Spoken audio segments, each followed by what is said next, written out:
The Michigan Wolverines and Jim Harbaugh are smack dab in the middle of one of the biggest college football scandals that we've ever seen in our lifetimes, maybe ever, probably ever, in the history of college football. But right now, they are the number 3 team in the college football playoff, and that's really all that matters in the here and now. And we just said in the last segment that I don't think anything's going to happen in terms of punishment, maybe a suspension, but they are smack dab in the conversation, and I don't think that's going to change this season. Maybe they have a punishment later when all this stuff comes out, but right now I do not see that. Ohio State won, Georgia 2. You know how I feel about Ohio State. They struggled with Rutgers. I know Greg Schiano loves a good cover, and at the end of the day, they pulled away. But I just don't see it with Ohio State. And it goes back to the rhyme or reason. Like they put Oregon over Alabama, and they talked about, the opponents they played. Well, Oregon hasn't beaten a single good team. Now, the eye test will tell me Oregon is just as good, if not better than Alabama. Frankly, I have no problem with that. But where is the rhyme or reason here? Because the eye test tells me Ohio State's not nearly as good as some of the teams in front of them. So what do we value more? Do we value the eye test? Do we value the strength of schedule? Like,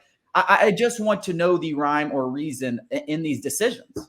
Well, there is none because finally, and this is the problem with it, but we're not going off of a computer. And I like the human element here, whether they get it wrong or right. There's room for argument there. But I think the human element in this is showing its colors. Now, I don't think that these rankings are too far off. Like if you want to talk about that, and our LSU Tigers, I looked at it. LSU's number 19.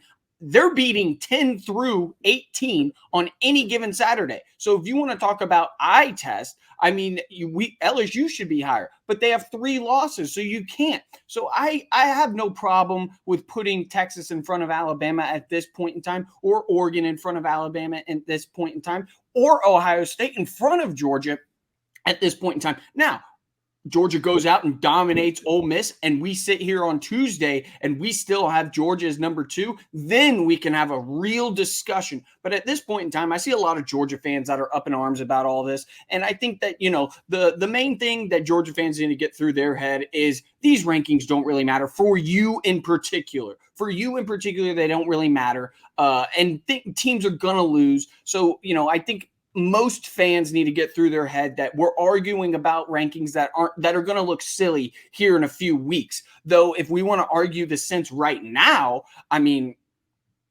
I put Oregon above Washington. I know Washington beat Oregon, but they're on a collision course for the Pac-12 championship, so we don't even have to have this debate of if they meet again. But I think Oregon beats them on any given Saturday as well. They beat them straight up. That's why I don't think you can put Texas over Alabama. They went on the road and they beat them. You have to have them up there. Do I think that game goes differently right now? But that's not a discussion you can have. You play the games for a reason. If those teams beat straight up and they have 1 loss and similar resumes, you can't go above or the other. I'm just saying, everyone's talking about, I'm sure the committee will say, well, Georgia didn't dominate Missouri. Well, Ohio State hasn't dominated anyone. They haven't dominated anyone. They even in the Indianas of the world, it was like 20-3.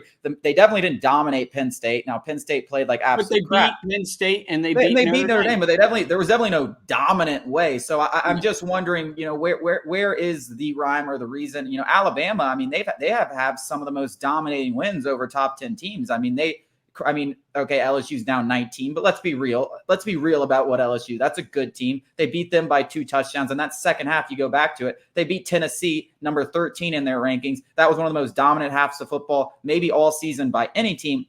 And then who's the other team? Ole Miss absolutely dominated the number 9 team in the country. So I really just wonder what are we counting here? Because Oregon, frankly, dominating Cal and dominating Colorado is not something that you can sit here and tell me is something that deserves them. Now, eye test, I have no problem with it. Eye test, but I just want consistency somewhere around here. There's too much, and I want to say going off brands because Ohio State's that big brand. They get maybe a nod that they shouldn't get. But Alabama might be the biggest brand in college football. I would argue they are the biggest brand of college football. So why aren't they getting the nod? So it's really, it is, you discuss that human element. You're 100% right of it. But I just feel like there is, and their job, and they'll tell you, it is to have a rhyme or reason for all those things, and they talk about it. I don't understand what the rhyme or reasons are at this point. Frankly, why is Michigan ahead of Florida State? If we're going over, because Florida State actually has some good wins. Michigan's looked great. I really have no problem with them being 3. I understand, but where is the consistency in what we're judging these teams off of? Because it seems like we're just picking and choosing, and whatever floats our boat, that's what we're deciding.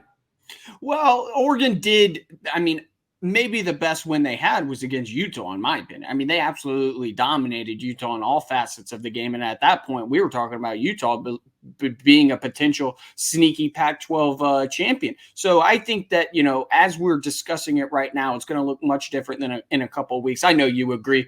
But I spoke at lengths about how there's going to be a fan base here in about a month or so where they're looking at themselves and they think the college football committee is out to get them because somebody, I don't know who it's going to be. It could be a one-loss Alabama or a one-loss Georgia team. It could be a one-loss Oregon team, a one-loss Texas team. Somebody is going to get the short end of the stick. And they're going to feel as if the committee is out to get them.